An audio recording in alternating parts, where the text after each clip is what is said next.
Okay. All right. I guess we're all good. Okay. Good evening, everyone. Welcome to the District 37 District Council. My name is Trevor Nagamine. I am the chair of the District Council tonight. So we will be here to vote on a slate of 3 names that will be sent to Governor Josh Green for his consideration to fill the vacancy created by the recent resignation of Representative Ryan Yamane. So just a couple introductions. First, I would like to introduce Lorna Strand. She is the Oahu County Chair, and she's been helping with some of the administrative stuff on our back end, and she's also helping with hosting tonight's meeting. I would also like to introduce the outgoing representative, who is also a member of our district council, Ryan Yamane, who I believe would like to say a few words before we start. Thank you, Trevor.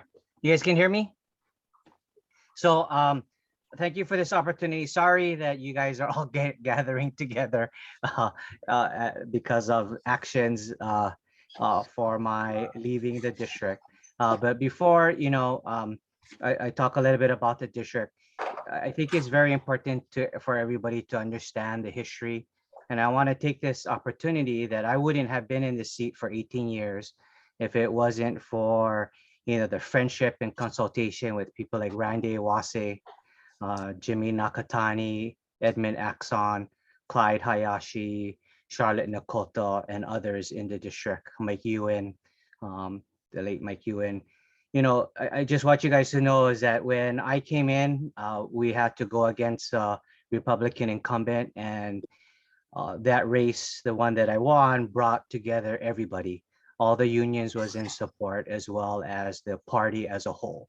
And, I just wanted to say that, with this opportunity happening, I wanted to express my appreciation for all those, as well as those that I've come to work with and become part of, like, my extended family. As you know, like people like Danielle, Tina, Yamamoto, and others that actually have been, integral part.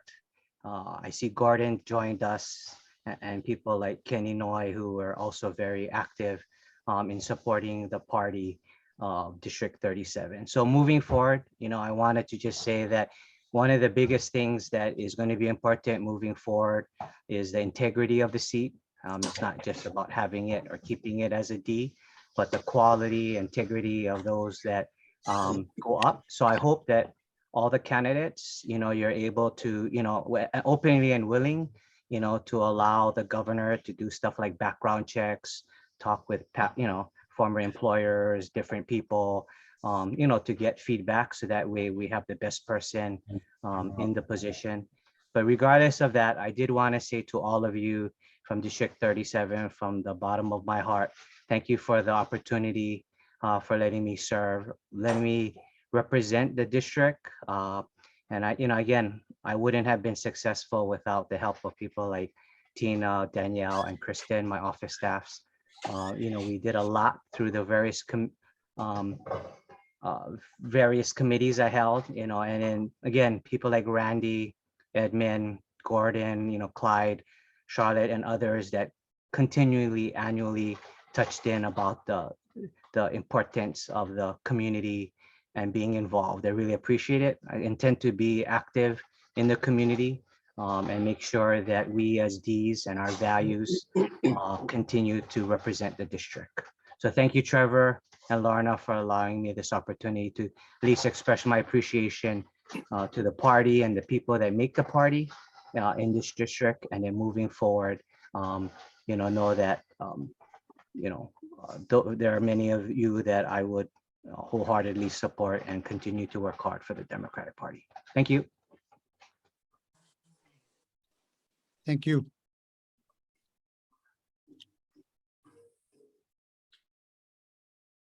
Okay, yeah, just as a quick housekeeping reminder, please remember to keep yourself muted unless you have been recognized by the chair. Also, I also see that Danielle Bass has also entered the room. So I just wanted to give a quick shout out to her. She was the District 37 chair for a number of years before I was elected to this position a few months ago. And so she's been like an invaluable source of support in helping make all of this happen. So thank you, Danielle. Thank you, Trevor. And thanks everybody in District 37. It's been a pleasure to work with you all over these 14 years. Mahalo. Okay, so that said, Mr. Secretary, please call the roll for members of the District Council.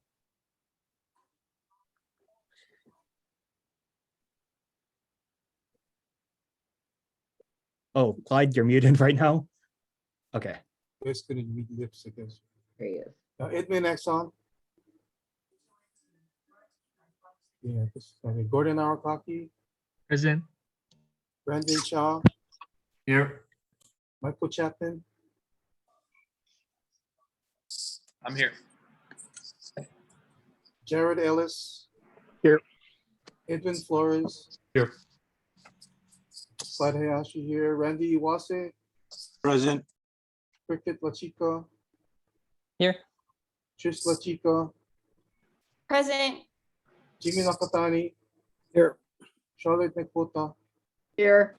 Les Nip, Here. Ryan Yamane, Here. Trevor Nagamine. Here. I think everyone is present except. No one Ed- called my name. Who's that? Ann Fried. Oh, no, these are the officers. And this is the District 37 Council. Okay, so why are? Never mind. You're 38. Okay, so that's 14 present. Edmund is excused.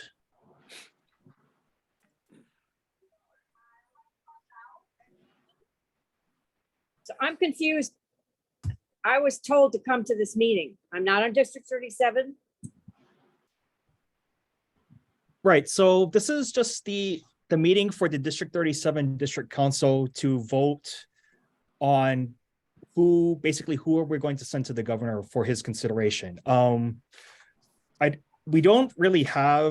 We weren't planning on taking questions from, basically anyone who wasn't already on the council, but this is open for people to watch if, they want to see, how this happens, basically. Trevor, I changed districts. I believe I'm on the council. Wait. Huh? Wait, that's not possible. Wait.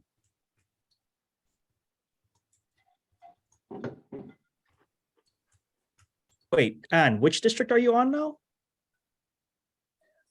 30. I believe, Ann, you're 38. I think you're 38.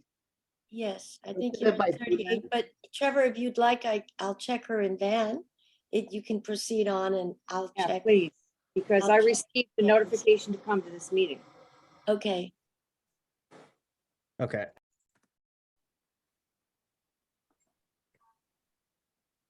Okay, so roll call, 14 members present, one excused. So with that said, 1 second.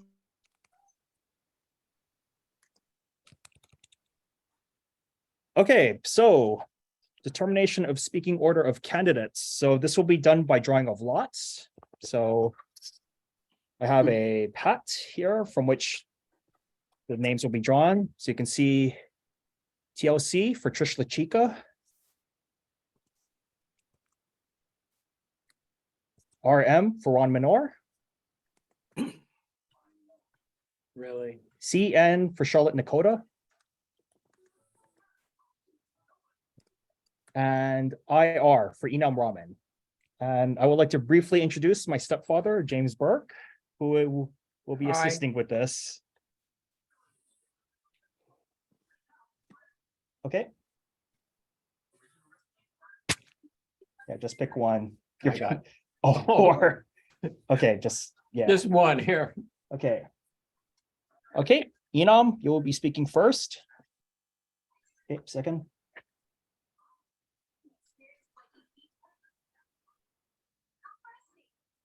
Trish, you will be speaking second.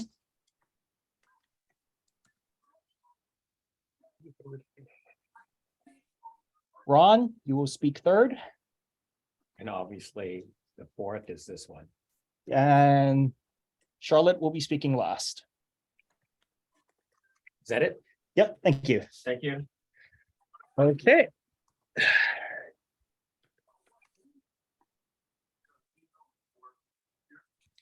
Okay, so sorry, what did I say the order was? Enam, Ron, Trish, Charlotte, is that correct? No, I think it's. Ron, Trish is Charlotte. second. Ron and Charlotte. Charlotte is last. Okay, Ron- Enam, Trish, Ron, Charlotte, okay. Fix the- Should have numbered these as he was pulling them, sorry. Okay, Many years ago, we're getting the. and incidentally, if you haven't been to Hawaii Volcanoes National Park, I hear now is a very good time to visit. So, okay, opening statements by candidates. So each candidate will have, let's see. Each candidate will have 2 minutes to give their opening statement to the council. So Enam, since you're up first, just let me know when you're ready.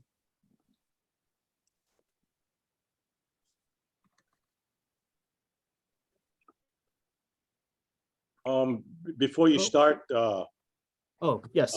Edmund Axon is on. I just saw his face. So I Oh, guess- okay, so Edmund is here now. Okay. Okay. Enam, are you ready? Oh, he's muted.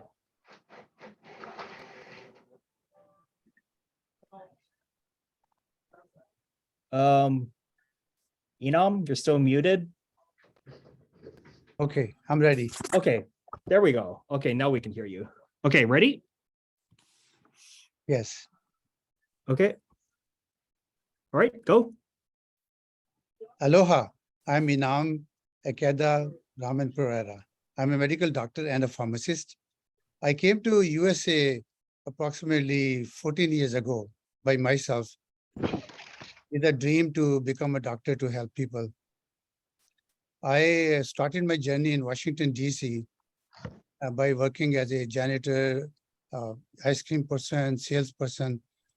At the same time, I volunteered at Veterans Administration Hospital, Washington, DC, in the pharmacy department to become a licensed pharmacist.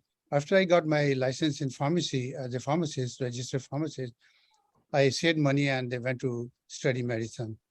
I graduated from the medical school, came to Hawaii, finished my residency, and started working with the Tripler Hospital as a urgent care / ER physician. I just fell in love with Hawaii.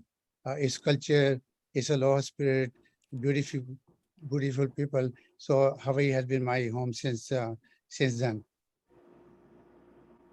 If I get appointed, I will write bills on many different issues like healthcare, education, economy, public trust, public safety. I know that crime and homelessness is a big issue in every district and also in our district. And I have worked on these areas in our private sector, and I'll be working on those areas. As far as the health care is concerned, I would contribute to COVID because of my experience working at the Veterans Administration Hospital for 4 years. And I would also write bill to make sure that everybody has access to healthcare, especially elderly, poor, disabled, and people of vulnerable community. Thank you very much. Okay.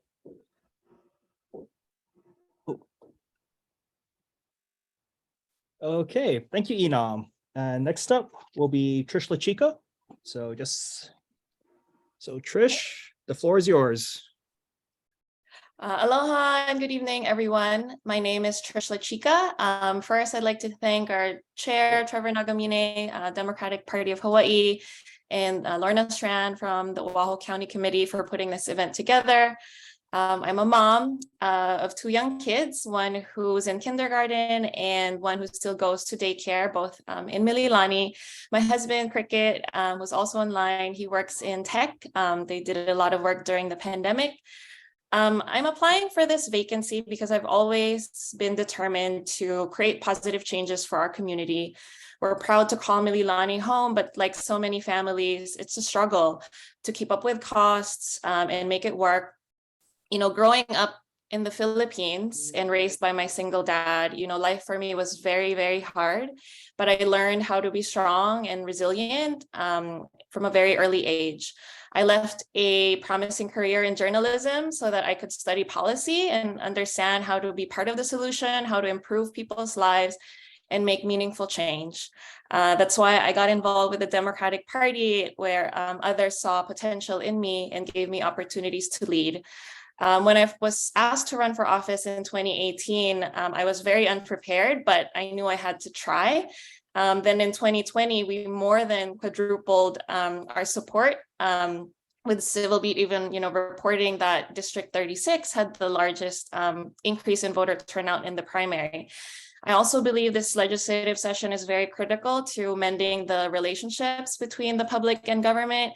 And as someone who managed all the homelessness concerns in the city, I'm used to taking a lot of heat, used to folks, you know, trying to make me feel bad, but I know how important it is to earn people's trust and really deliver and serve on meaningful action. So thank you for the opportunity, and I hope you learn more from me today. Okay, thank you, Trish. And next to speak will be Ron. So Ron, the floor is yours. Good evening, aloha, and happy new year. Thank you for the opportunity to meet with you this evening. I'm respectfully requesting your support to be included on the list of 3 persons that will be submitted to the governor to fill the vacant seat in House District 37. There's several reasons why I'm offering my name for consideration. First of all, I continue to have a strong desire and commitment to serving the people of Hawaii as an elected official. My decision to seek public office again reflects my deep and lifelong commitment to public service. In this regard, I would like to utilize my extensive knowledge about and experience in both state and city government, and to utilize my relationships in both governmental sectors to bring about the positive improvements that our communities want and need. Moreover, as you know, our state faces significant challenges requiring effective and experienced leadership that I have established as a former state representative, state senator, and city council member. So I'd be able to hit the ground running if I am allowed to join the state house once again. I would also like to note that I've already represented communities in District 37 as a former state legislator and city council member. These would include the communities of Mililani and Waipio Gentry. And as you know, I recently ran for the city council in District 8, which also included those communities. And I devoted countless hours walking the entire council district, going to door, meeting with residents to listen to their concerns. So this time spent in the community has given me and provides me with an in-depth understanding of the current needs and concerns of the constituents whom I will be representing in District 37. And for those reasons, I humbly ask for your support, and mahalo again for this opportunity to dialogue with you this evening. Okay, thank you, Ron. Let's see. Okay, and last but not least, Charlotte, the floor is yours. Okay, thank you. Thank you, everybody. I want to thank everybody that asked my name in for nomination. I really appreciated that. Actually, my husband and I moved to Hawaii, Mililani in 1979. And at that point in time, there was no Mililani marketplace. There was no Mililani town center. It was just almost all open fields. In fact, Waipio Gentry was not there. And I was a member of the soccer board, and I coached soccer for 8 years. I was president of the Koibo, the baseball league. I was very, very involved in the education of all of the students, especially my own children. I was a member of a PTA from 1981 to 1998, and I worked for Senator Randy Iwasi for 12 years. And I think what was really indicative of that is I recognized how hard it is to get something passed. I mean, you need to have a collaboration of everybody. And when you drive, when I go down Kamehameha Highway and I pass the Central Wahoo Park, it makes me smile. I don't know if all of you recognize how hard that was to get that done. And it was through the hard work of Randy Wasik that happened. And it was a collaboration of what, at that point in time, it was Mayor Jeremy Harris. It was indicative of how hard a representative works. And you know, Ron, I'm going to give you a shout out too, because you worked really, really hard for our district. Same thing with you, Ryan. And when I look at what Michelle Kidani has done, we've got, you know, with Cam Highway, the improvements to Cam Highway were a lot to do what she did. I think the people that came before her really worked hard to do it, and she was able to see it through. And that is really hard to do.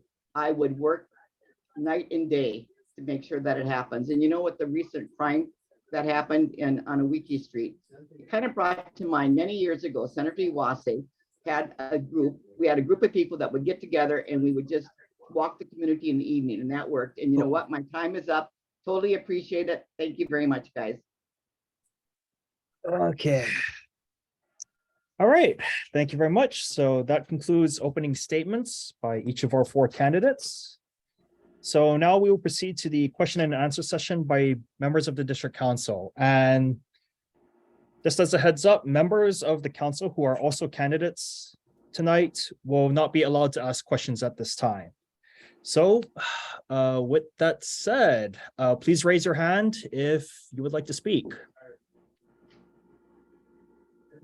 Well, okay, I guess Randy, I meant like raise your hand in Zoom, but I guess that also works. Randy?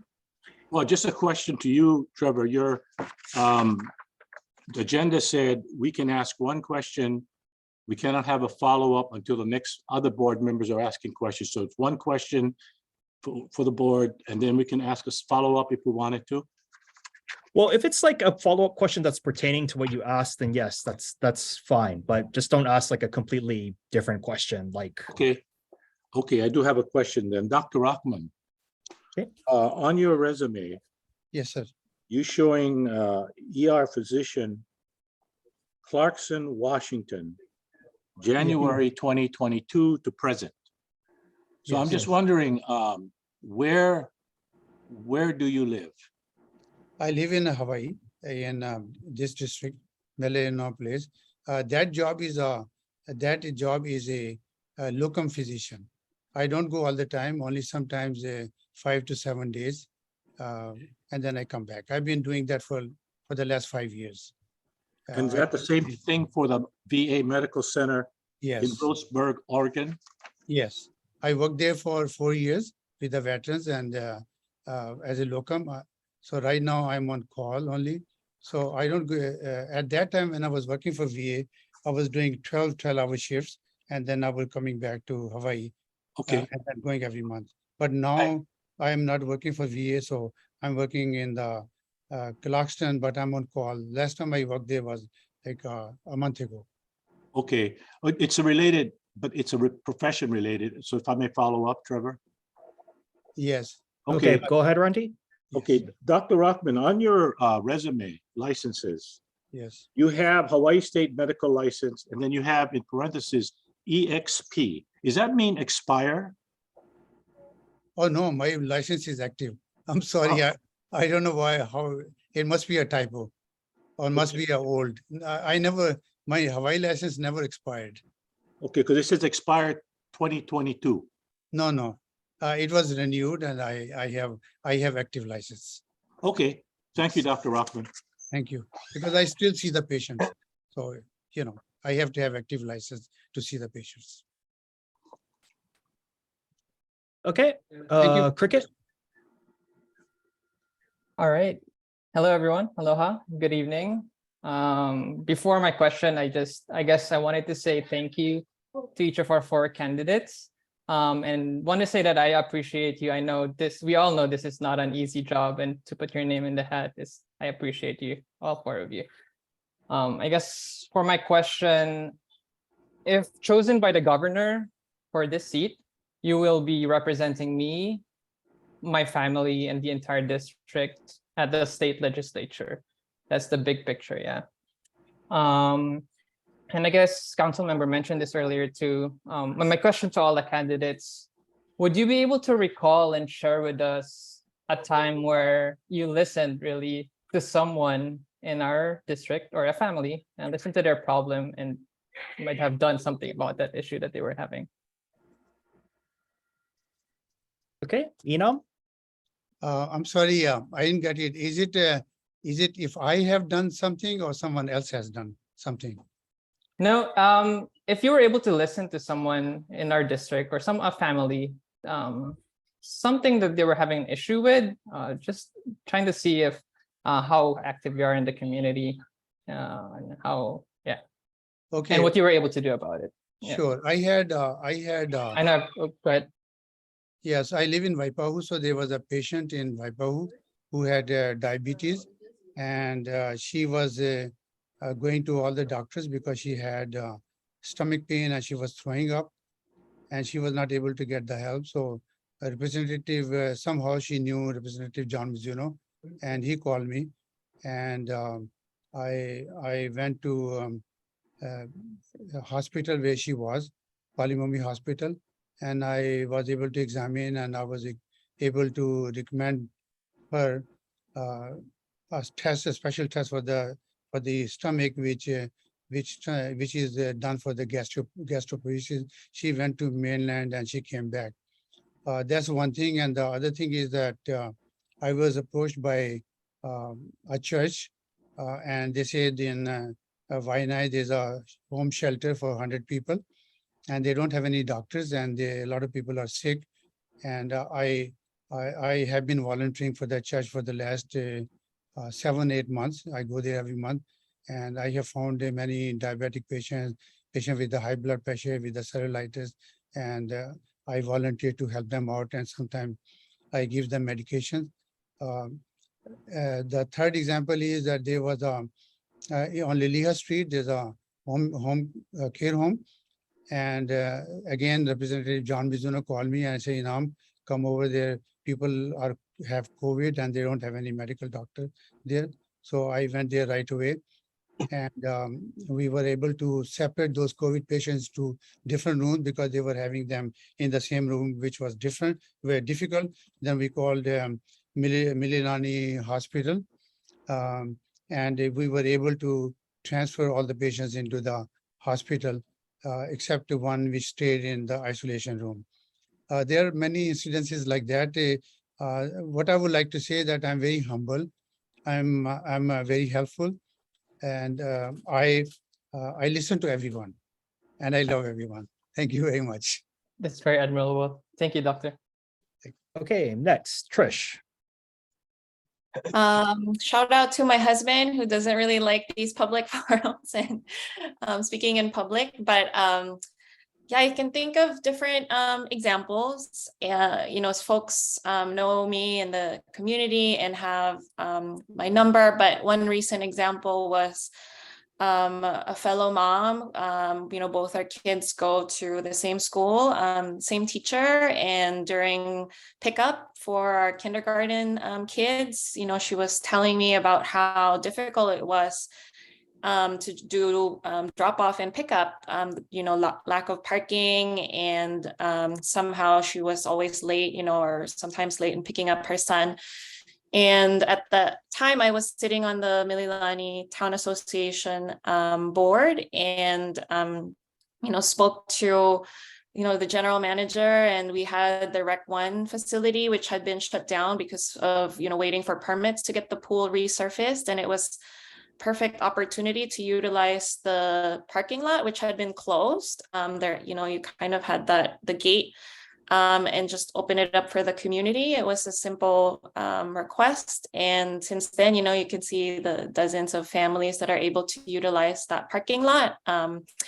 And during the pandemic, a favorite story of mine was just somebody reaching out from Mililani Mauka at that time, but he was sick, couldn't get out of bed, but there was just this feral rooster that would wake him up at 3 or 4 in the morning every single day. And, together with some of my neighbors, we you don't see this every day, right? Where elected officials who can get these types of calls, but we did our best, and we were able to relocate the rooster, walking around strapped with my baby then. At that time, she was still a few months old, but it's just simple things that if I can do it, if I can find the resources, I'll figure out a way. It's always been in my nature to go out of my way and help as much as I can.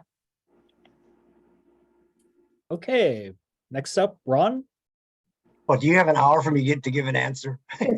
No. Because, my entire career really has been all about listening to concerns and responding to their needs and getting action on their behalf from government.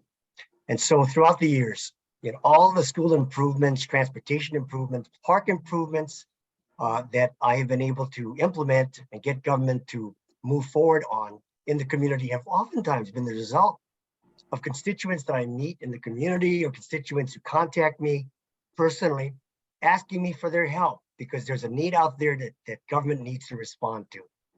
And we've always tried to be very proactive in that regard. And the work I've done for constituents have oftentimes had kind of a personal nature. I mean, over the years, we've had people contacting me about, well, how do we obtain government assistance? Is it state or city? Which agencies do we contact? My son needs a student loan. How do I update my car registration? How do I get more efficient bulky item or trash collection services or pickup? How can we get the buses and especially the hand-me vans to do a better job in responding to the transportation needs of our seniors? And in response to those concerns, I believe my role has been one of an intermediary, to be their advocate, to contact the appropriate government agencies, and more often than not, we're able to obtain positive action for the individual residents who look to government to respond to their needs and concerns. And so I've always been proactive, I've always been responsive, and if given the opportunity to serve once again in the State House of Representatives, I will continue to exert that kind of leadership. Okay, Charlotte. Okay, I'm kind of laughing at Ron, and Ron, you can remember this. A few years ago, I had a friend, Herbie Cariso, called me up and he said, I was in a car accident on Cam Highway. And I said, Herbie, I'm good, but I'm not that good. I hope we called 911. And, and he goes, yeah, but can we get together with some legislators? So I called Ron Minor, and Ron, you came up to the plate and we met.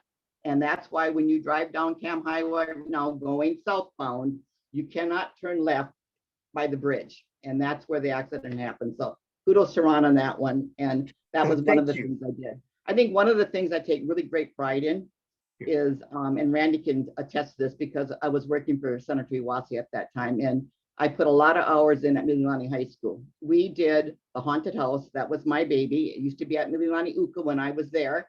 And then when they get away with it, I told the principal at that time was Phyllis Shipman. I said, I want it for Mililani High School. And this is the honest to God truth, people. I had a coffin that I was storing on the stage at Mililani Uka that we used for haunted house. And so then I talked to my friend John Koinana, and I said, John, you got to take the coffin and store it down by the stadium for me. And he was kind of freaked, but he did it anyway. We made a whole lot of money the first 2 years. And then we did on that whole boat, we did a complex thing where all the Mililani complex schools got together and did the big thing for the haunted house. The Hawaiian Jam we did, we had Israel Kamakaviba, we had Dennis Pavao, Naal Crater Boys, we had really Naleo. We had a whole group of people come, countless groups. All that money went to the schools and to the clubs at the high school. And then one of my other great things I take pride in 1995, I got a phone call. They wanted to start Mililani Rotary Sunrise in Mililani and wanted to know if I could be a part of it. And because I was really so tied up with the high school and all the things I did for Senator Iwase, I said, why don't you have my husband do it? So he joined the Rotary Club. And now I want you guys to know that the Rotary Club meets at my house at least once or twice a month. So it's kind of crazy. I should have did it because I might have been able to say no on some of that. But it's really a long time of embedded in the community that you can't take away from us. The history. I was actually on the board that actually helped to plan Mililani Mauka with Castle and Cook. And that was a really eye-opener. So it's just a long longevity. And a credit to everybody that came before us. Ryan, Ron, Randy, Michelle. I mean, there's just a whole boatload of people that came before all of us and have done a bang up job for this district.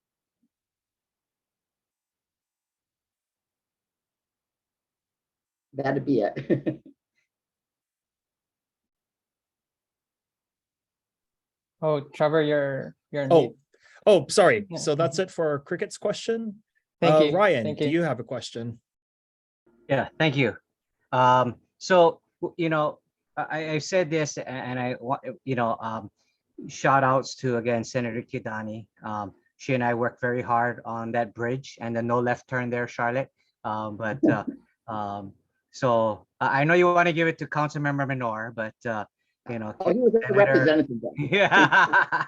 So, okay. So, but, you know, one of the things that Senator Kidani and I, we work very closely. And one of the reasons why her and I, we get along and, you know, she's so successful and I'm somewhat successful is the fact that integrity means a lot. So the question I have for each of the 4 candidates is that, will you be open that the governor and others be able to background check you regarding all the employment, as well as those names that are submitted in support to make sure they're accurate and truthful? You know, people have been making claims about, you know, different things being involved with certain issues as priorities.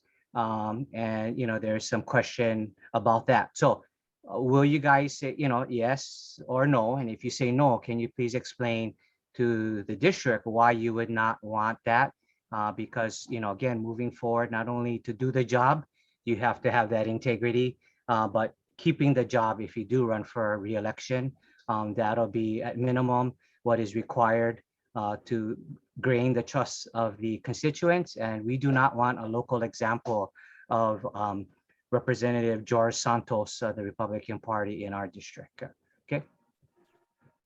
Yes, I will be definitely open to it. Actually, I support very strongly transparency, trust, and integrity in our legislature and all the government employees.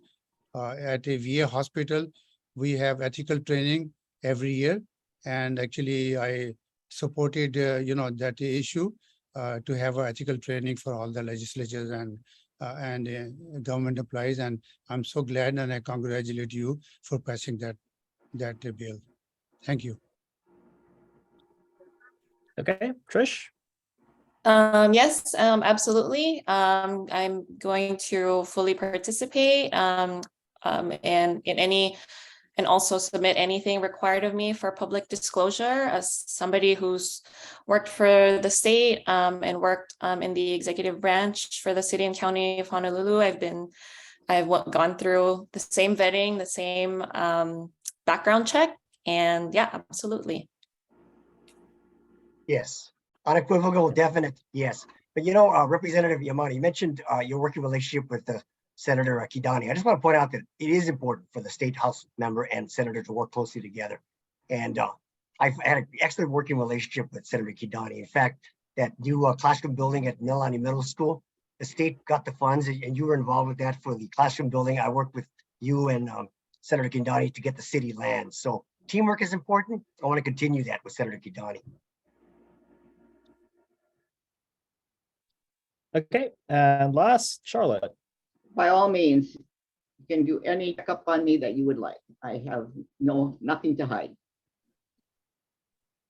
Okay, interesting question. All right, Jared.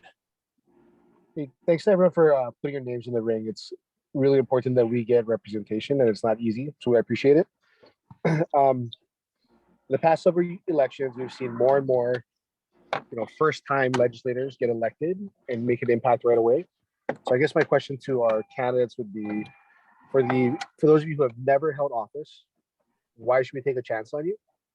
And for those who have held office, why should we send you back? This is with no disrespect to senator, representatives, past council members who mean nothing by it at all. I just, looking at it, pragmatically, why should we pick you?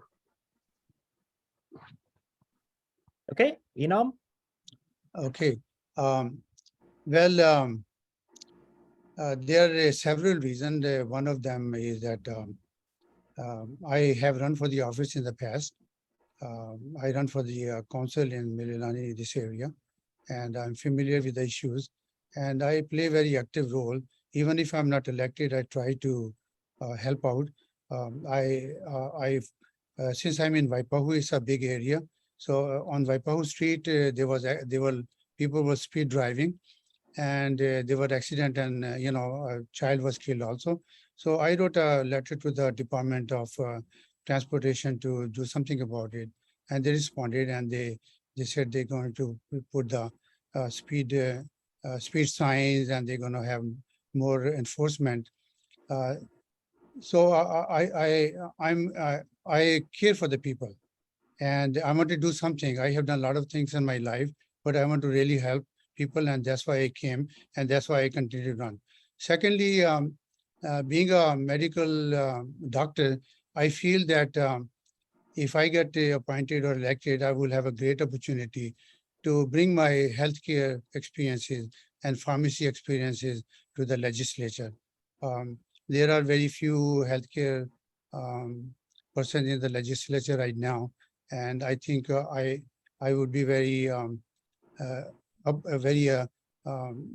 very blessed to contribute my knowledge, especially in the area of prescription drugs. I have extensive experience with the prescription drug program by working at VA. I know they buy in bulk and they save tons of money, and I can bring the same blueprint to Hawaii and save a lot of millions of dollars of taxpayer money.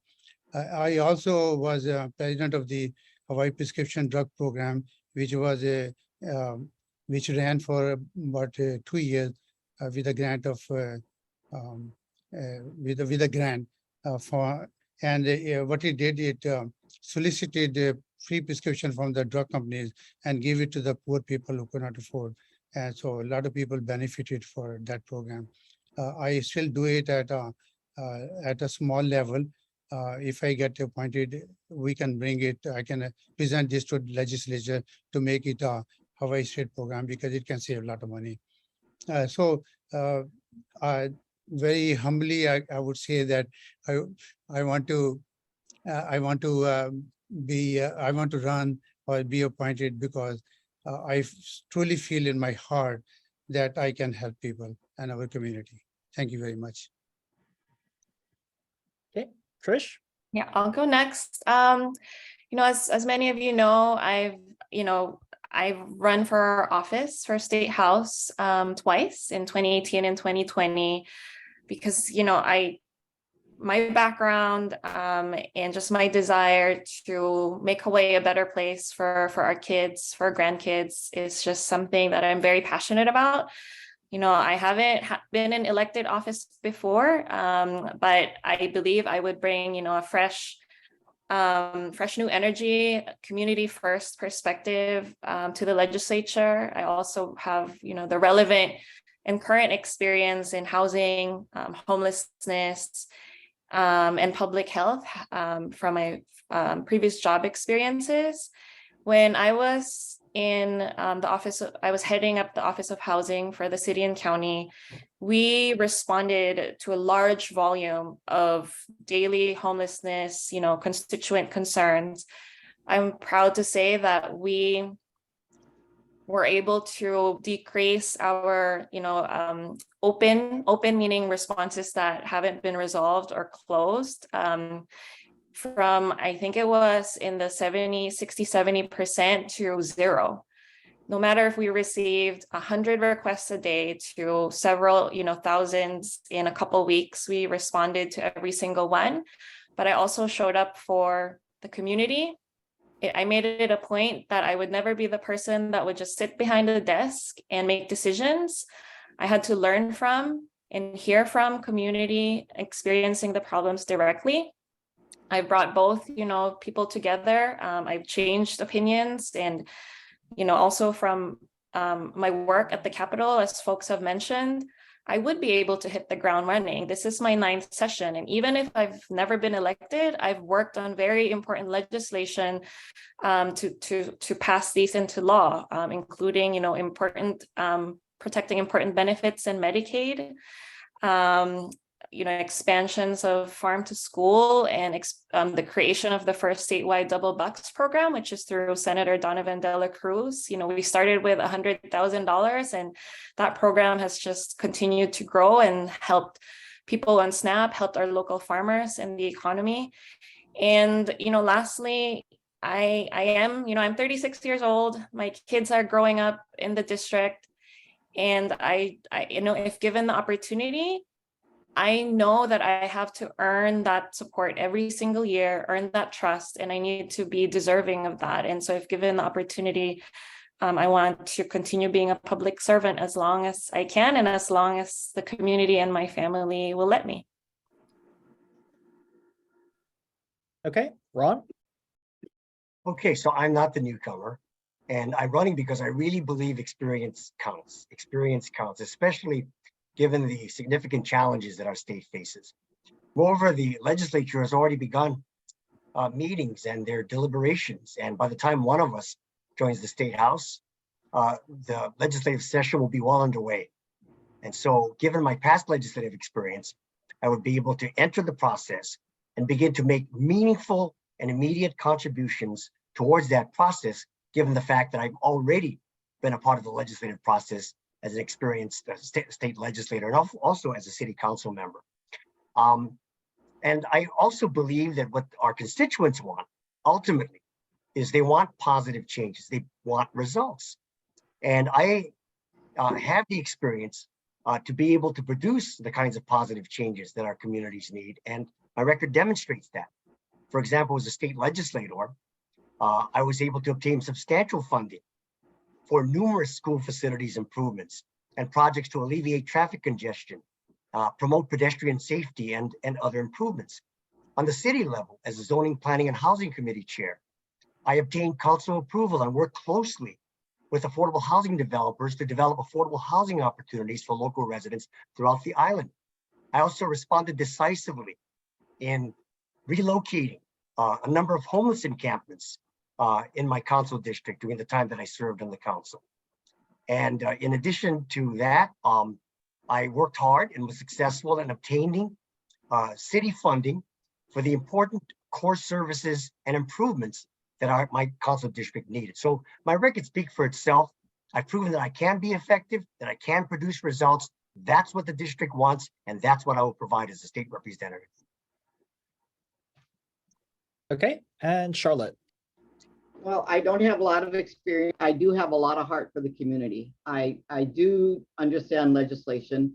I've worked with the Hawaii Optometric Association for the last 23 years. I worked with the McKinley High School Foundation for the last 23 years. And great people, great mentors. And I know that a lot of these people live in our community. They care. They will voice their opinion. I am open to listening to everybody. And I would just wholeheartedly support a lot of the projects that we need. Number one, address the crime. Number two, we when Senator Iwatsu was there, we took care of graffiti. We went on cleaned up graffiti every week. And there were just a whole lot of things that can be done. And that resonates with the constituency. And I think that makes our community better. And I think that's what we need to do. And I would probably bring that perspective to the legislature. I know I would. Right. Thank you. Do any other members of the council have any questions? Okay, Michael, you first, followed by, and then afterwards we'll go to Gordon. Okay, yeah, thanks everyone for being here and answering questions. So my question has to do with the question of whether or not you will run again for the seat. So I want you to articulate why you think, so say you're someone who's not going to run again. Why should we elect or nominate someone who isn't going to run for the seat in the next election? And then if you say you are going to run again, why does it make sense to put someone forward who will run again? So I'm thinking in terms of like, if you go forward, you're talking to the governor, he could take either stance. So I think that whichever side, so I want to hear you defend your decision and why you think that it's to your advantage as a candidate and potential representative for this term. Okay, so just as a point of clarification for members of the audience, I nor this district council has not actually heard from the governor as to whether or not he has a position with respect to favoring a candidate who is not going to run versus favoring a candidate that is going to run. However, as part of our application, we did ask, each of the candidates whether or not they were going to run for this seat next year. So with that said, Enam, you're up. Yes, I would definitely run because it's a 2-year period. And I plan to, if I get elected, I plan to do a lot of things. And what I have in mind, many different projects, which I would like to work. And they will be ongoing at that time. I think it will be a disservice to community if I don't run. And if I don't do a good job, the community can elect somebody else. So I will, yes, I think I will run again. Thank you. Okay, Trish? Yes, my response to the question too is yes, I will run in 2024. I feel that I have a lot, to contribute and would be a strong and effective Democratic representative for a district. I think history has just shown us that voters want to see change. In the last campaign that I ran, it was during the pandemic. It was very hard to go door to door. And so we lean heavily on phone conversations, social media. We listened to a lot of folks, and the doors that we did manage, to go to and folks we were able to talk to through drive-throughs. It's just, people have just continued to lose faith in our government.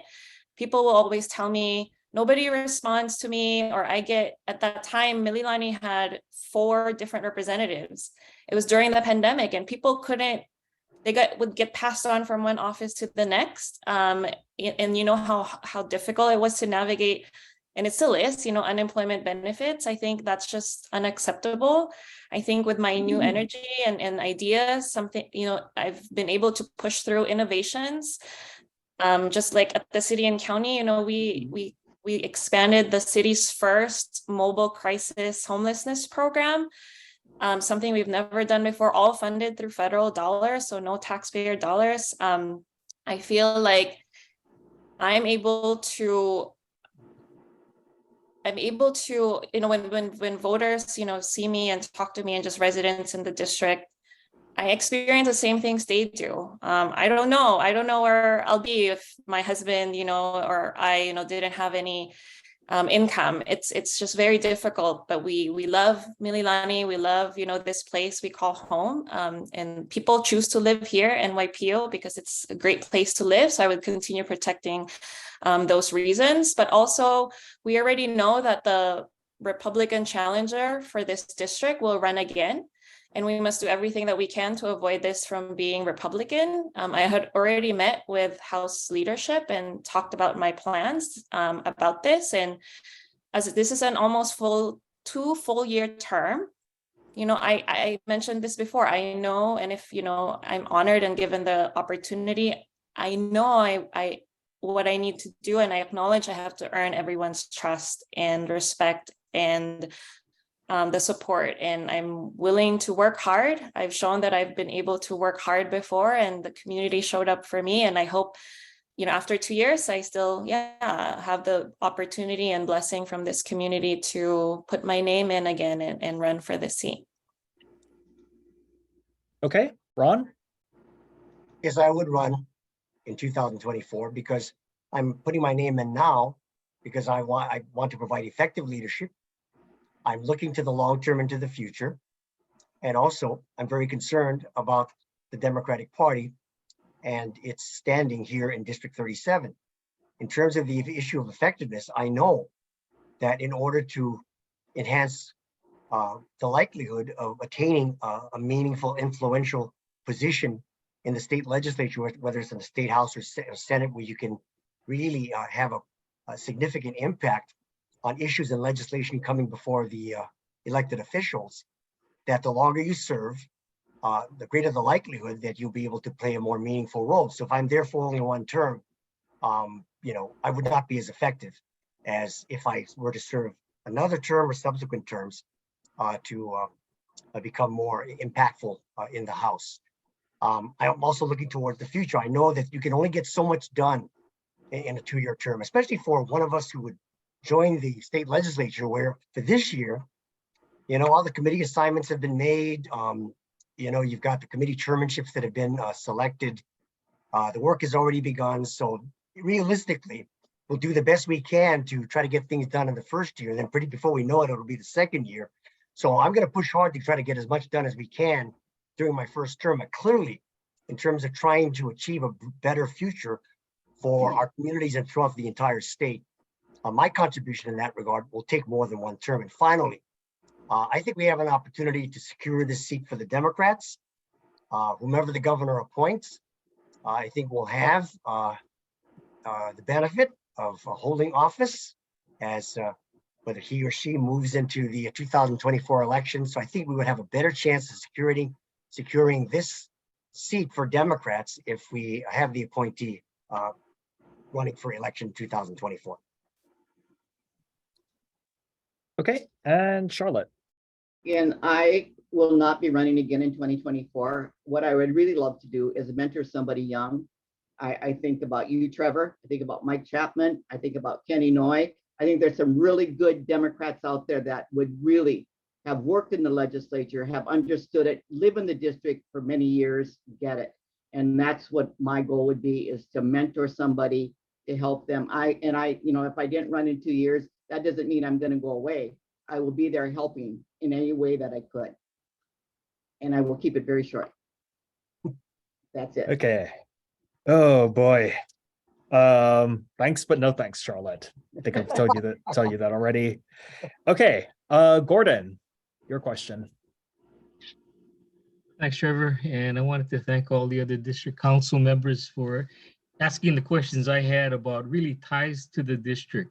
And I think that's important, but I'm going to ask a more macro question right now. And I love the fact that the Democratic Party is a big tent. And I wanted to know from each of the candidates what it means to you to have the Democratic Party as a big tent, and how does your feeling about the big tent affect your view of issues and how you deal with all of the very different people that are going to come to you on all of the different issues that affect not just the district, but the state.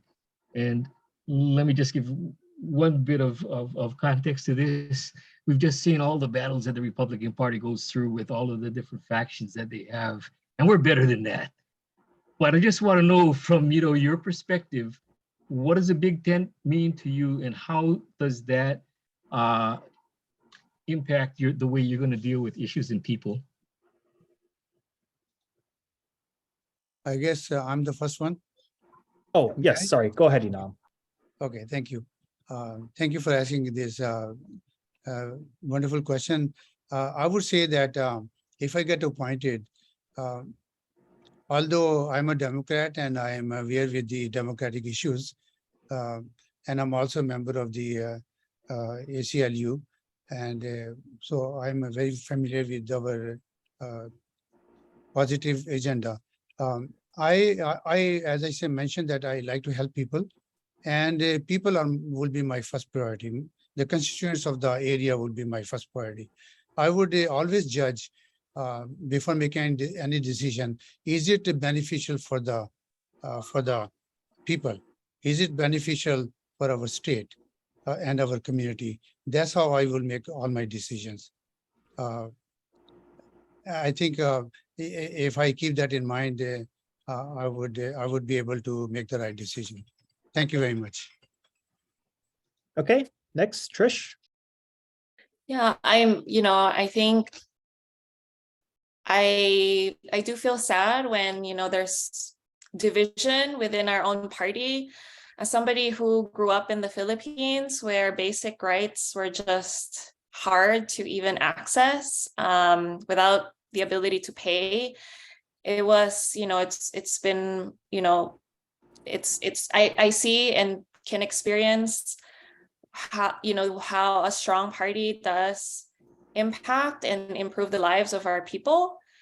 As somebody who has served in positions that are often difficult and controversial, advocated for issues, one of the skills that I bring is I know how to bring people together. I know how to work with both sides to achieve common ground. Sometimes it is setting aside our differences and talking about, well, what do we care about? Is this something we want our kids to experience? Is this something we imagine ourselves, our kids inheriting? If not, then we need to work on those issues now. I'm a Libra, literally my symbol is the scales. And so I've always strive to find reason and balance in making decisions. I'll never make a decision that I don't hear from on any, if I don't hear from both sides of an argument, I research diligently.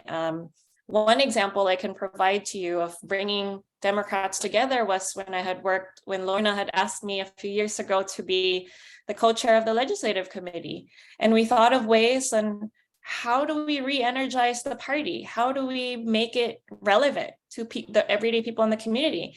And we worked with House Majority Leader Della Bellotti and several others who are elected officials in the district, including Representative Yamane, Senator Kidani for our district.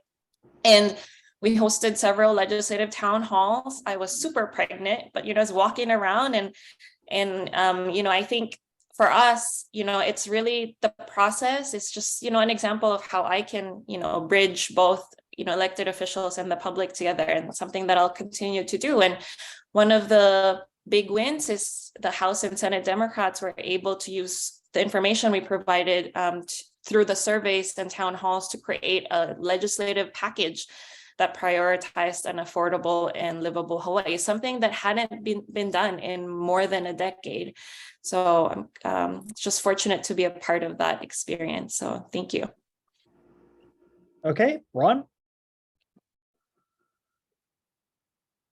Yeah, so I recognize the differences of opinion that exist in our party, and that's why we have a reference to the large tent. But as a strong Democrat, somebody who's very committed to the Democratic Party, I think it's really important for the Democratic Party to continue to adhere to the principles and values that differentiate us from Republicans. And it should be these values and principles that should unite us, irrespective of the fact that we may have differences of opinion as to the roadmaps by which we want to achieve these principles and values. And so these democratic principles that make our party so special, of course, include equality of opportunity, promoting the interests of working families, the middle class, and especially those individuals here in Hawaii and throughout our country who are struggling to make ends meet, to promote their interests ahead of the powerful corporate special interest groups. It also means our priority to protecting the environment, promoting the civil liberties of each and every individual, and ensuring that there is an adequate social safety net for the needy, the disabled, and the elderly. We need to provide this safety net and not corporate safety nets as a priority. And so I believe that these values are critical. In terms of working with different stakeholders, well, my record speaks for itself in terms of being an effective legislator to get laws passed, to have served in the key leadership positions that I've served in the state Senate, state House, city council. For example, I chaired the Honolulu City Council. In order to accomplish those objectives, I've had to work with different groups, trying to find the middle ground.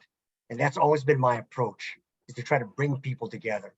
So I've demonstrated my effectiveness in being able to work with diverse viewpoints, and I will continue to do so as a state representative. Okay, Charlotte? Okay, I kind of gonna echo Ron's words is I bleed blue. Trust me, the Democratic Party has every belief that I think we all carry in our hearts. And I would have a hard time going against anything that would hurt any of the individuals. Number one, the low income. I mean, that is really tough. Healthcare, that's priority. Education is like top of the list. And I would work really, really hard. I do have Republican friends, and I actually in the ledge too. And I would work really, really hard to make sure that it's something that we could deal with. But be honest with you, I would have to really, I'm gonna adhere to the democratic values. That'd be it. Okay, thank you, Charlotte. Gordon, can you lower your hand? Okay, any other members of the council who have not yet had a chance to speak? Raise your hand. Just a quick question. Trevor. Yes. I'm a Neanderthal. How do you do the little hand thing? So you go to the chat room. Yeah, so you click on the reactions button at the bottom. What is reaction? Oh, I see. Yes, okay. Thank you. And then click on that, and then you'll see another button that says raise hand. So that's how you do that. Gordon, you should have told me. Thank you. Thank you. Okay. Does anyone have any members of the council who have not spoken yet? Would you like to ask a question? Going once, going twice. Okay. So our first pass is done. So I believe, Jared, you had another question that you posted in the chat. So you have a chance to ask it now.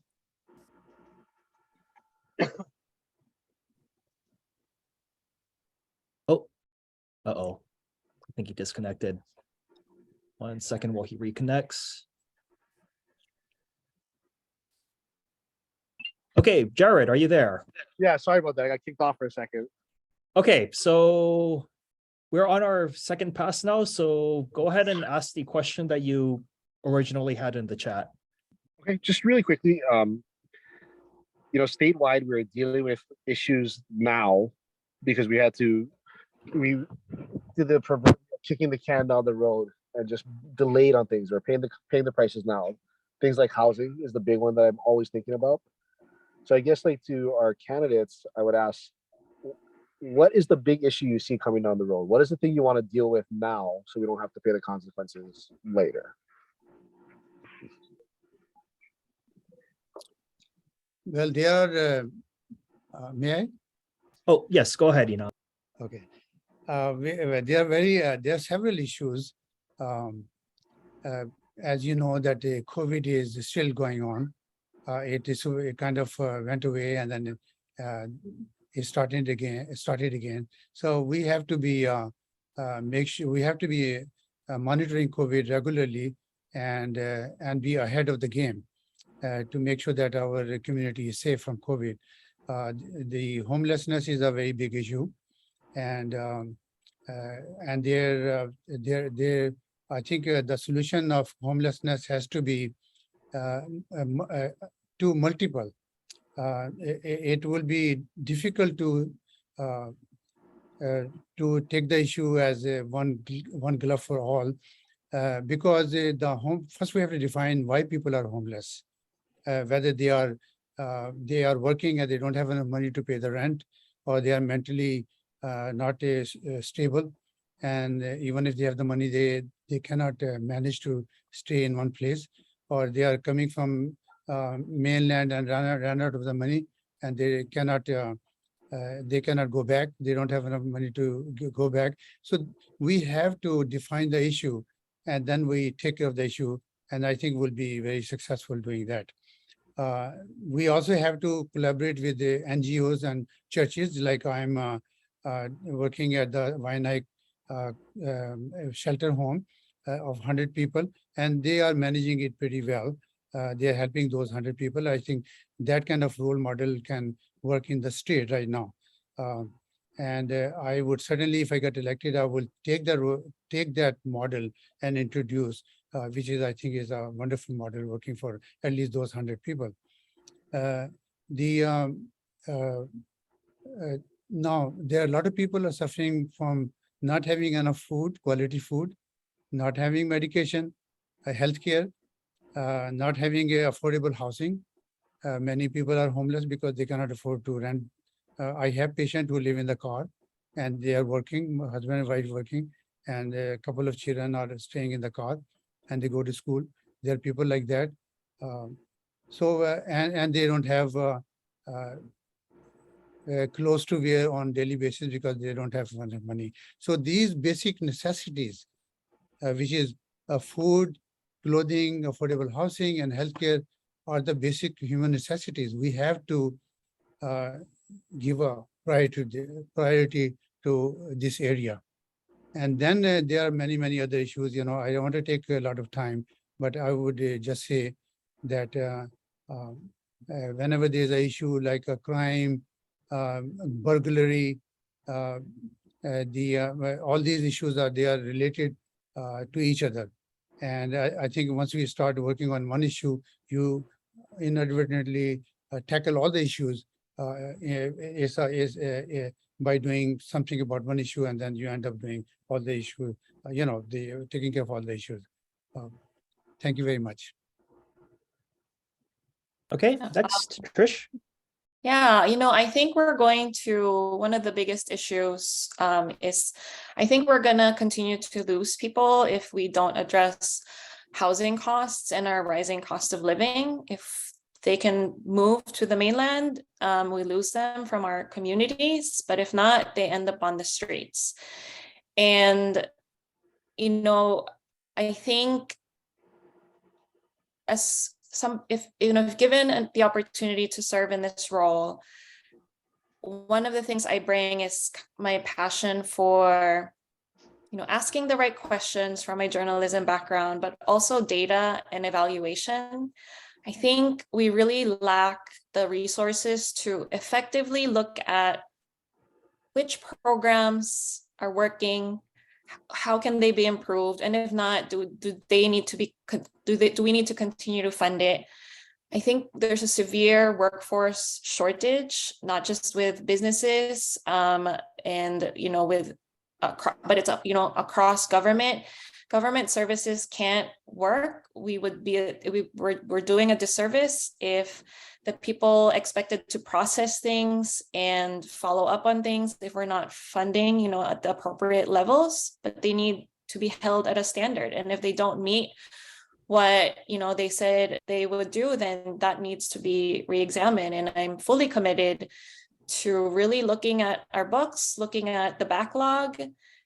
And I myself am not an expert in every single issue, but like what I've done in my first 2 months on the job in the Office of Housing is I met with 200 people, and I asked them questions. I told them which plans that have been sitting on the shelf should I open up, which reports should I look at, and if you were in this position, what would you do differently? And, I put a report, together based on all that responses. And, I think it's just something that I would bring, and, that type of energy and that type of commitment, because this is my home. I want my kids to have a future here. And it's going to be very difficult if our housing costs are, 25-50% more than they were 5-10 years from now. So thank you. Okay, Ron? Yeah, I agree with Trish. The affordable housing issue is the critical issue, and it really has reached crisis proportions. And so all levels of government, especially including the state, needs to do more to address the particular issue. As I mentioned earlier, as the former Zoning, Planning, and Housing Committee Chair of the City Council, I work closely with affordable housing developers in creating affordable housing opportunities for local residents throughout the island. So I'm very familiar with the constraints that make it difficult to develop affordable housing. As a former City Council policymaker in the housing area, I also recognize that there is no panacea, and the state is going to have to implement a multifaceted approach, which I believe should include approving more affordable housing projects through the 201H process, which is an expedited review and approval process under state law, utilizing more city land, providing financial and other incentives for affordable housing development, developing and implementing rent-to-own programs, allocating more funds for affordable housing projects from the state rental revolving housing fund and the dwelling unit revolving fund, as well as rehabilitating our stock of public housing. So there is no a single solution, but it's going to take action. And the one area where I guess I would have to respectfully disagree with Trish is I think we've done enough studying. A lot of studies have been done. We know what actions have to be taken, but government's got to be more proactive, working with the private sector, giving this issue a top priority, and to move forward with the kind of multifaceted approach that I mentioned. And as a state representative, I'll do what I can to push that kind of proactive approach to the affordable housing issue going forward. Okay, and Charlotte. Okay, I wholeheartedly agree. I think we need more local jobs for our kids to stay here. I think one of the best things we've got going for us is that we have a great community college section within. We have UH West Oahu, we have Leeward, we have Honolulu Community College and Kapiolani Community College. And they are great examples of where we can offer children jobs where they can study and probably move forward. Housing is important, and I'm going to agree with Ron. Got to partner with private, and he's got the experience. There are people in the legislature already that really care about that, and I wholeheartedly would say housing and jobs would be the most important thing we could do right now. And I will keep it short. Okay. And with that, do any other members of the council have any questions? Going once, going twice. Okay, if there are no further questions from the council members, at this time, I would like to ask the candidates to give like a brief summary about some of the questions that we did ask in our application form. So we basically asked about, as part of the application, we asked about 4 separate issues, what to do about rail, what to do about housing, what to do about for people who don't have housing. And 4th is just, what do you see as an important issue that you would like to prioritize?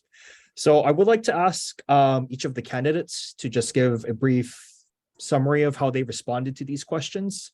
I'm not going to put the timer on, but I would like to request that each of you try to keep your answer to under 2 minutes. Thank you. So first up will be Enam. Okay, I'm sorry, I don't have the questionnaire in front of me. You said rail and housing and what else? Yeah, so we asked about the rail project, housing costs, what to do for people who don't have housing, and 4th one was basically just pick an issue that's close to your heart. Regarding the rail, as we know that it has been a lot of controversial issue, but I support the rail because I think rail will give a very big boost to our economy. Beside, relieving the traffic jam from Waipahu to downtown. Sometimes you get stuck, and sometimes there's an accident. You can't even go there. You have to go from the other side of. Really, rail, I think it would be very beneficial. And people of Hawaii, they approved the rail. Now the question is to finish the rail, and we should be mindful of the cost and efficiency in finishing the rail, and finish it as soon as possible, so that we can start making money. I think it will be helpful. It can be looked upon to collaborate with the private sector to give some ease the burden or make money for the state. And in the mainland, I have seen that there are a lot of malls which are just by the rail, and a lot of economical areas which bring in a lot of money for the to run the rail. So we should be looking at those positive things, and think of at least to take the rail to the university, where a lot of students go there to study. And those kind of things can be looked upon, but I think we should be mindful of the efficiency and not waste money. And that should be the goal, to finish the rail as early as possible. As far as the housing is concerned, I think housing should be affordable housing. Sometimes I see that there are housing which which are affordable, but the price is beyond the reach of an average working person. Like sometimes $600,000 to $700,000 per house, I think is way too much for a person who is a normal worker. So their dream of getting the house can only be fulfilled if the housing is affordable, right? Start to right from the beginning. Secondly, government can have some kind of program by which people can get a loan. A lot of poor people, they don't have a good credit. A lot of middle class doesn't have good credit because of COVID, and they were behind in their bill. So they have a difficulty in getting the loans to buy the house. Even if they want to buy, they cannot. So, or it will be too expensive. Interest rate will be very high. So we can, if I get elected, I will look into these areas of getting affordable loan, or maybe if the colleagues agree, or we can discuss about subsidized loan. These are some ideas I have. The other issue was I guess I did not write all the issues, is the healthcare. Healthcare is very important to me. Under healthcare comes COVID, access to healthcare to everyone. As I mentioned, disabled, elderly, and people of vulnerable community like homeless, mental disease. When I was working at Vinay Comp as an emergency room physician, I saw people with mental disease come in and they want to commit suicide because they don't have medication. We went admit them to the hospital, they come back again in a week, and then they still don't have medication. Then I asked him, why you don't have medication? They say it's not covered by the formulary. So we have to work on these things. We have to work on the formulary so these people can get the medication they need. So it will not cost so much money. Every hospital admission costs a lot of money. So things like that, which are really beneficial for the community, and that's what I will be working on if I get elected. Thank you very much. Okay, thank you. Trish, next. Thank you. I'll share some highlights for each of the issues. On rail, I do believe in our future on this island is better with rail than without rail. For us, for our communities, the Pearl City, Mililani, Waipahu neighborhood boards, we all passed resolutions to reinstate funding for the Pearl Highlands Park and Ride Garage. I am going to be a champion of getting this back. There's with Coal Ridge and folks moving in every month with, the 3,500 housing units plan, it's just going to contribute to additional travel time. And I firmly, believe that this piece of infrastructure is critical to connecting our commuters from Central and North Shore. And so I would like to see this happen, and we'll do everything that I can to make sure, because this was promised to our community, to make sure that it is becomes a reality. On housing, as folks read in my responses, I have a lot to say because it's so fresh, but housing is considered affordable when we're paying not more than 30% of our income towards housing expenses. That's rent, mortgage, and utilities. But we know that folks here are paying more, 50%, even more. And I have spoken to so many members in the community who are single income earners, or they're on gig jobs with the economy, like they're they have to do Uber, or other kinds of types of jobs just to make it work. We also know that at the lower end of the market, nobody's really developing because there's no profit and you can't make a project pencil out. At the same time, Congress has made it illegal for new public housing units to be developed, that's fully subsidized. So, I've met with all the developers that serve every income level, and I do understand that there's a different set of solutions. But I think the first thing is state and county policies don't align, and it contributes to the burden, and we're not staffing up in the right way, and so that adds significant delay as well. On, on homelessness, something also very near and dear to my heart. The two highest self-reported reasons for homelessness, if you've been a part of the point in time count, and it's happening again. So if they are still in need of volunteers, please sign up at the end of the month. But the lack of, it's really, folks are homeless because of their inability to afford a home or pay rent and losing a job, especially during the pandemic. It's not because they're homeless because they have mental health issue or drug use, but rather because they get exposed to these things as a means of survival on the streets. A lot of our systems don't work for these people. Like if they miss an appointment or they don't call back, or they don't have an ID, which things get stolen every day, all the time.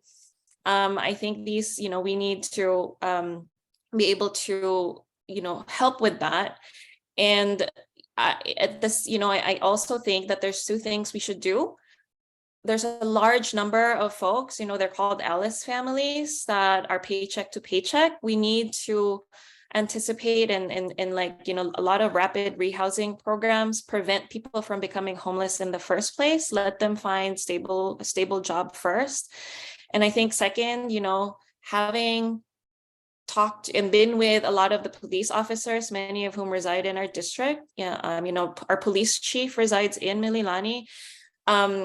We have a real drug problem on the streets, and the state really needs to focus our resources on having more mental health, having more substance use, addiction, and treatment programs, because these are folks who are not able to help themselves, and they often refuse services. So that's very important. And then on issues, near and dear to my heart, people choose to live in our district because they want to raise their families here. But recently, and because of the pandemic, cost of living and the rising, the real estate prices and tax, it has just been an additional burden to the community. I feel that, as somebody who understands policy well, as somebody who has worked with lawmakers to pass legislation before, I really want to work on, as a working family myself, really build a fair and effective tax system, decrease the cost of raising our kids, the cost of childcare, providing paid family and sick leave so we can be with our families when we have to, and also making transportation and education costs and access to continue to be a priority for our district. Thank you. Okay, Ron. Okay, so I've already addressed the affordable housing issue, but I just wanted to add a few more things.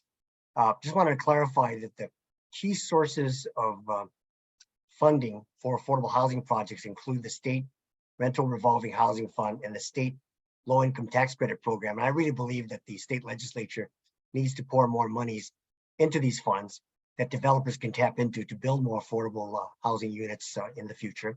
I also want to mention that although a stadium is going to be a big issue that the state's going to have to be resolved, and clearly as part of the redevelopment of the surrounding area, the development of housing, and in particular affordable housing, has got to be a critical aspect of that redevelopment of the area. So I just wanted to add those with respect to the affordable housing issue. On the homelessness issue, it's another issue to which I devoted considerable attention as a city council member.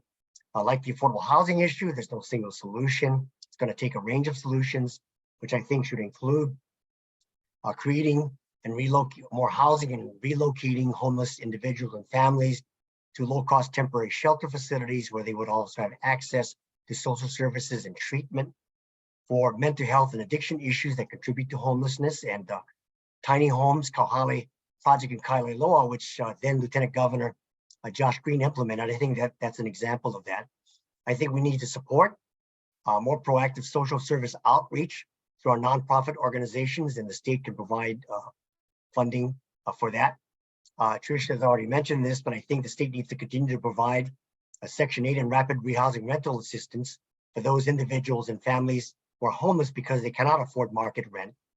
And of course, crime is oftentimes associated with the homeless encampments, and it's important for state and city officials, all government officials, to engage law enforcement in situations in communities, in particular in legislative districts where illegal activities are occurring within the homeless encampments. And I think we also need to get the legislature to further improve the assisted community treatment law and the involuntary hospitalization and medication law, all of which are state laws, to facilitate the treatment of chronically homeless who suffer from severe mental illnesses and substance abuse problems. And finally, of course, we just need to build more truly affordable housing for our families in Hawaii. Oh, and rail.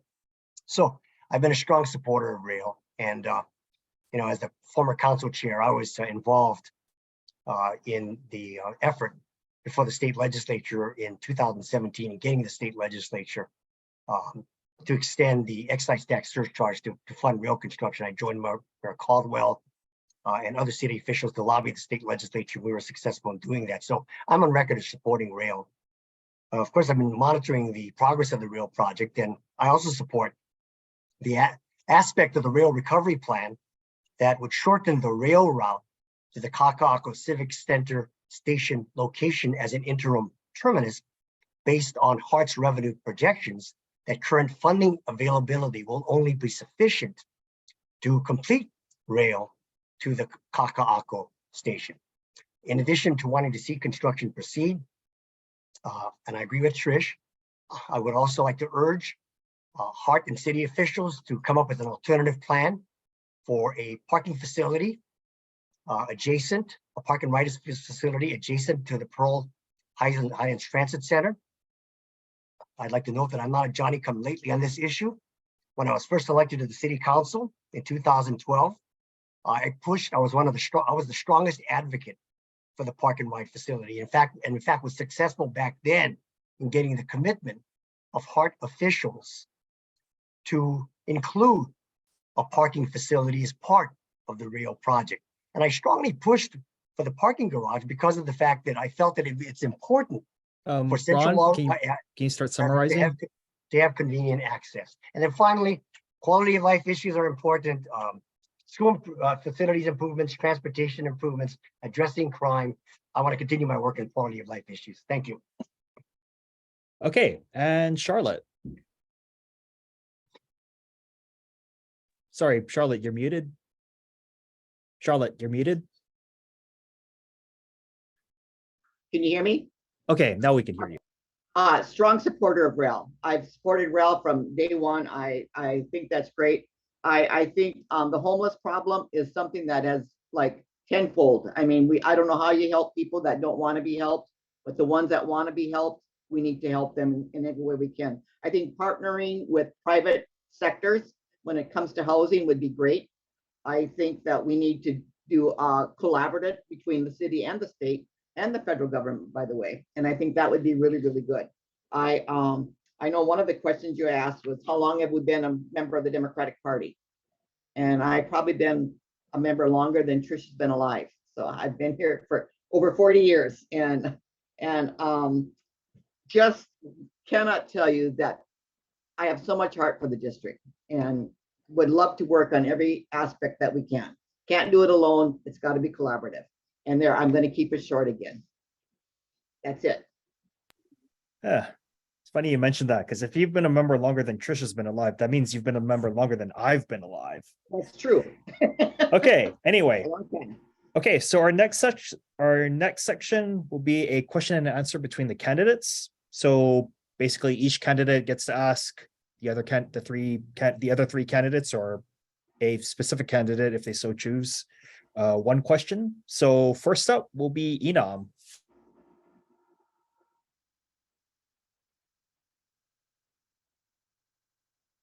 Oh, Enam, you're muted. You're muted.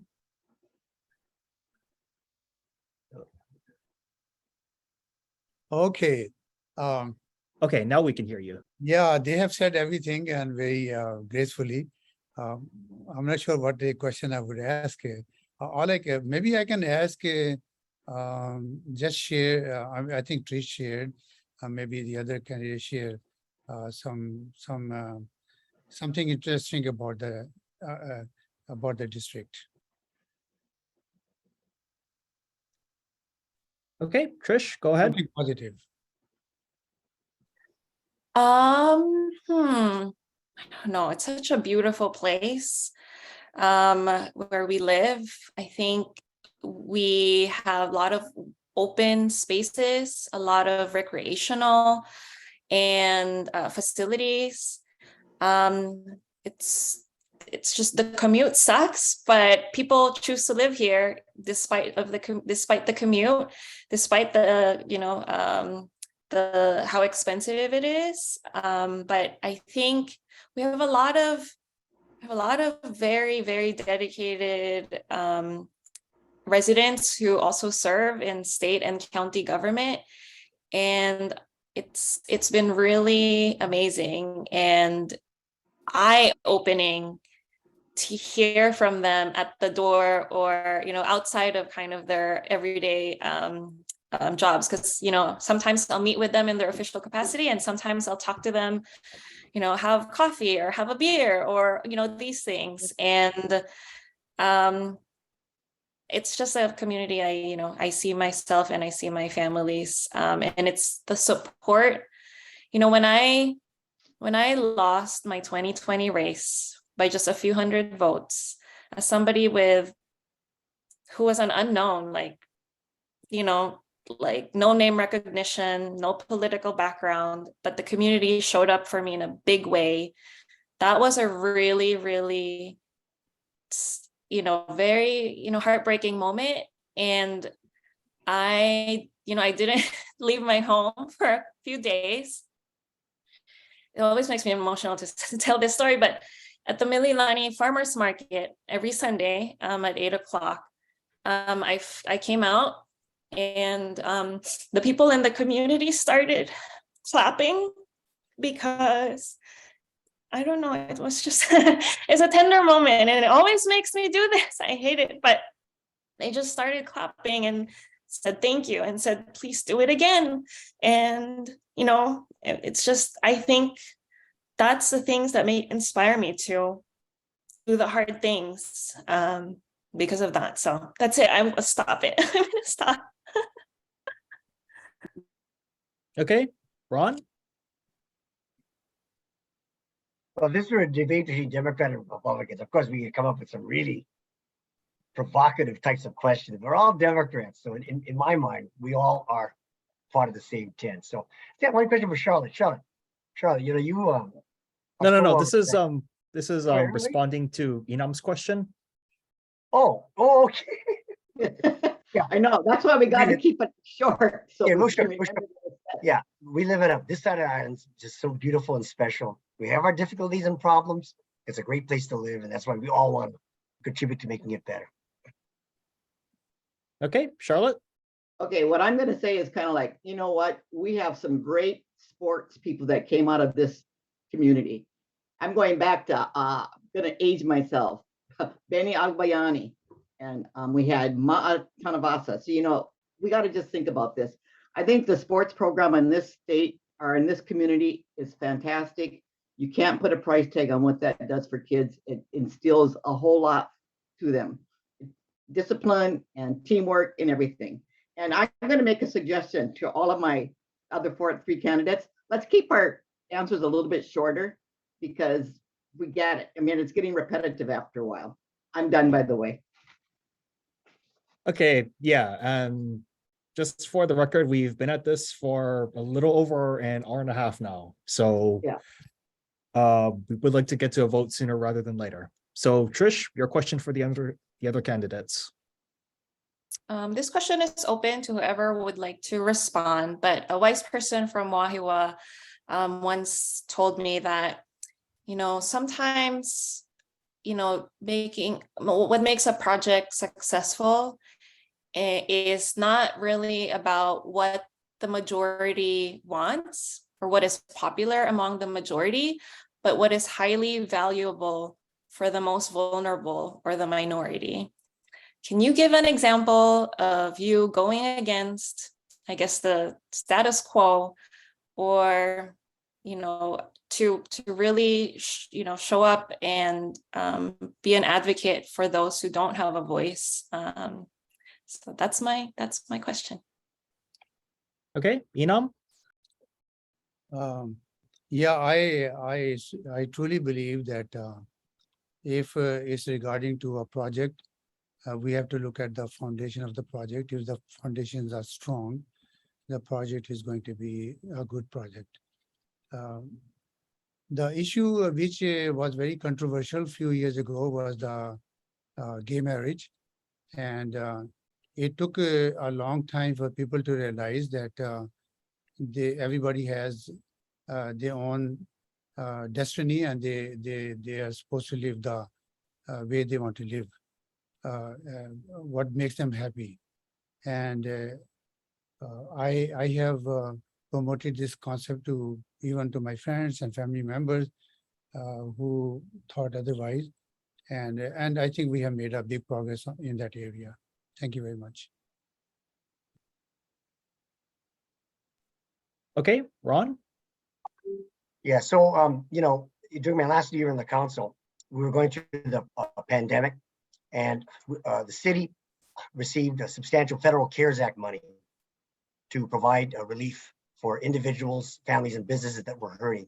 So I served in the committee, the City Council Economic Revitalization Committee, that made decisions on how to disperse the funds. One of my concerns is the fact that there were families who were struggling, but in particular, segments of our community that were having a difficult time accessing government services because of cultural limitations, language limitations. These were like the immigrant communities. Very concerned about those communities. So I work closely with nonprofit organizations to ensure that the nonprofits work closely with the city to coordinate the distribution of monies to all families that were hurting, but in particular, to try to target the families in our communities that were especially struggling because of the limitations that they were faced with. So that's an example. Okay, Charlotte? Okay, I think probably the one thing that I just finished with would be as chair of the fire commission, Honolulu Fire Commission, hiring a new fire chief was very contentious, and everybody had their own little opinions. In the end, you have to realize one thing: it's not about you, but it is about the department moving on. And we came to a meeting of the minds, and that happened. And it's probably not somebody that I would have supported, but I did support him in the end because he's done a fantastic job. And I think sometimes when you realize it's not about you, but it's about the best for everybody in mind, then it is. I think that's really important, by the way. Anybody in this position, it's not about them. It's about the constituency. And I think that's something that we all have to keep in mind. Okay. And short. Oh. Okay, and Ron, your question. Yeah, real sure. This is just for Charlotte. Charlotte, you are so well respected for all the hard work you've done in the community. But one of the things a lot of people are not aware of is the fact that one of the real indications of how you've had the heart for the community is how you used to host. You'd always invite all kinds of people, especially young people, to your home. You know, you have potluck. You're a great cook, and you could open your home to young people, to community leaders. You're always so open to supporting the community. Do you still have your potlucks for the community? I do. In fact, it's interestingly enough, I mean, the Rotary Club meets here a lot. I think they think this is their clubhouse. And I just try to think of who else seriously, I do all the time. And you can come anytime. I have an open door policy. It is what it is. Thank you. It's fun. All right then. Okay, Charlotte, your question. My question would be, okay, so I guess, actually, my question is to Trish, actually, because you mentioned so much about homelessness and the housing, and so you worked with the city and county in what department? I was the director for the Office of Housing and Homelessness in the mayor's office. Oh, when was that? It was the previous year from January to about the beginning of August. Oh, okay. So for like almost 6 months then. Okay. I want clarification on that because I thought, well, maybe you'd been there for a while. So, okay. All righty. Thank you. Am I able to expand on that, Trevor? Well, because we only had we're going to be short. No, it's okay. I just was wondering why it was, you know, I was wondering if you were still there or what it was, but that's okay. No, it's okay. I don't need any explanation on it. It's fine. Okay, then with that, we will be moving on. So closing statements by candidates. Each candidate will be allowed to give a closing statement not to exceed 90 seconds. That's 1 minute and a half. So, okay. Okay. All right. Enam, you're up. Aloha again. I may be repeating few of the things I have already said. As I said that I came from a very humble beginning. A single mother raised me and my brothers, and I came to USA with a dream to be helping people with becoming somebody, and I got blessed to be a medical doctor. And while doing that, I have worn multiple hats, being a president of the Hawaii Medical Association, of Honolulu County, director of urgent care, Concentra Urgent Care, and Health Planning Council, and serving on the as the chair of the National Minority Committee on Minority Health by U.S. Department of Health and Human Services. Most accomplished things I can mention is locally, I try to collaborate healthcare with the education system, where people could mentor the students about different health problems, as well as mentor students on different aspects of their own profession. So as I said, I'm always available to my patients. I give my cell number to all my patients. I'm very helpful, and besides being humble, I love everyone, and I'm always available. Thank you. Okay, thank you. So, let's see. Okay, so next to speak will be Trish.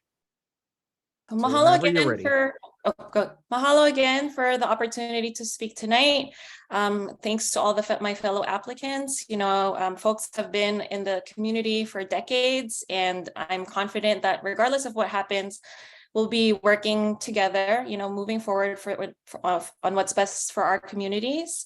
We're entering our third year, since COVID-19, and we're still feeling its impacts. There's workforce shortages everywhere, businesses have shut down, and families are looking for ways to be more at home and more present with their families. I think with the almost $2 billion surplus, we really need to reinvest in systemic change, ways that will really show how we truly care for our people and really change things. If given the opportunity, I just want folks to know that I'm ready to fight hard every day for the reasons that Mililani and that make Mililani NYPO a great place to live. I'm ready to work hard for the people of this district.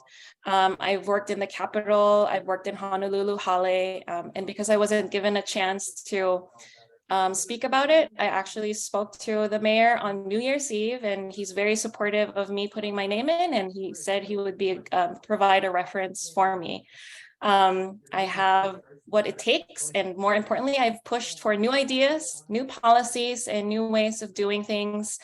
And I just want to make my kids proud, and I hope to make the community proud as well. Thank you. Okay, Ron, whenever you're ready. Well, thank you for this meeting, and I also would like to commend all of the applicants. We're all Democrats working together genuinely for the betterment of our community. I'd like you to know that I remain committed to public service as a way of giving back to the community in which I've been fortunate to live, work, and raise my family. Moreover, I have always been a strong advocate for the needs and concerns of my constituents, and I will continue to do so as a state representative. I have also demonstrated my commitment to Democratic Party values and principles through the actions that I have taken as an elected official throughout the years. So for all of these reasons, I humbly ask for your support. And finally, I would like to take this opportunity to thank Representative Ryan Yamane for the effective and dedicated service that you provided as a state representative to our communities. Congratulations on your appointment to the important position of Deputy Director. You've got some hard shoes for us to fill, but best wishes in all of your future endeavors. Thank you again, everybody, and have a great evening. Okay, and Charlotte. thank you to all the candidates. Truly, I appreciate you. And I guess, I mean, I don't know Trish and, as well as I know Ron. And I tell you, working very well in the district, I would not be gone. If I'm not chosen, I'm fine with that. I will still work hard in the community, have for many, many years, and I would not give that up. It's something that I truly believe in. And it's not about me. It is about what's best for the district. And kudos to Ron Menor, Michelle Kidani, Randy Iwase, Ryan Yamani. And, I'm going to put Donovan in there too, because I mean, they worked really, really hard for our community. And I'm just really pleased to be a part of this. And longtime Democrat, I would not give up. I will always bleed blue. I will always be here. If anybody needs help, just give me a call. I'll be there. Thank you. Okay. All right. So, okay. So at this time, the district council will be ready to vote. Unless is there anything that any member of the council would like to say before we take a vote? Okay. Mr. Secretary, please call the roll. Oh, and make sure that you put the you share your screen so that we can see the spreadsheet. Trevor, can I ask a question? Oh, yes. Are we voting for one person? Or are we voting for three? Oh, yes, I'm sorry. So each member of the council will be allowed to vote for up to 3 candidates out of the 4 here tonight. You do not have to vote for 3 people. If you want to partially abstain or completely abstain, that's your option as a member of this council. And at the end of the voting, basically the top 3 people will be selected to go on to the governor. Okay, got it. Okay, Clyde, you ready? Okay.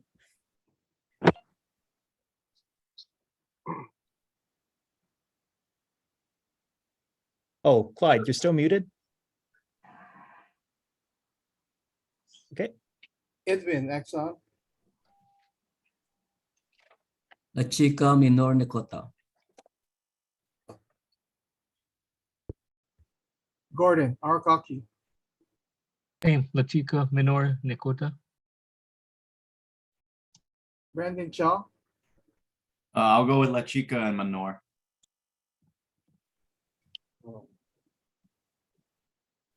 Michael Chapman. La Chica, and Nakota.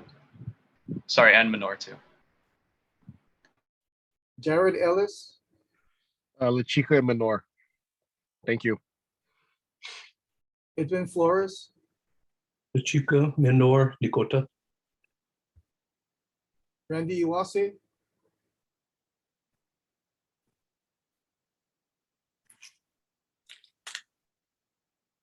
Menor Nikota.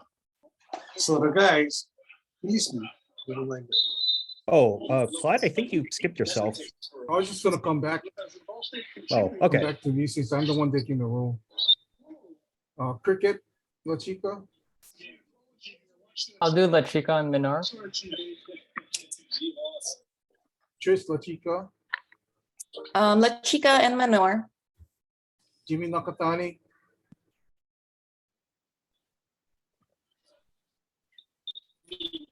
The replay overhead draws yet another reaction by the fans. Jimmy Nakatani. Yeah, it's Menor and Nakota.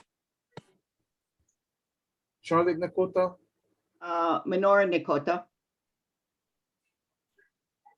Celeste Nip. Menor and Nakota, please. Ryan Yamani. Menor and Nakota. Trevor Nagamine. Menor and Nakota.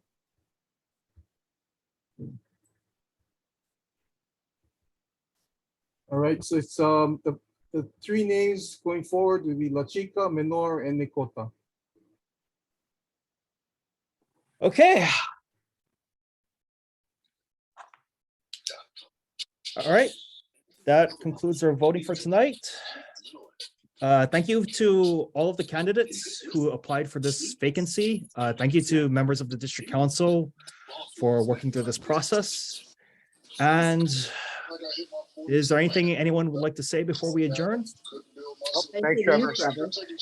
Thank you very much. Thank you, Trevor. Great job. Yeah, Thank you, Trevor. Good job. Thank you, everybody. thank you, Trevor. Thank you. I also wanted to echo what everyone else has said.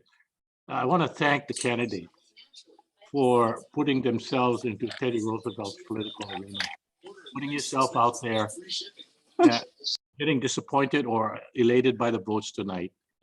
Thank you very much from someone who's lost 2 elections. Thank you.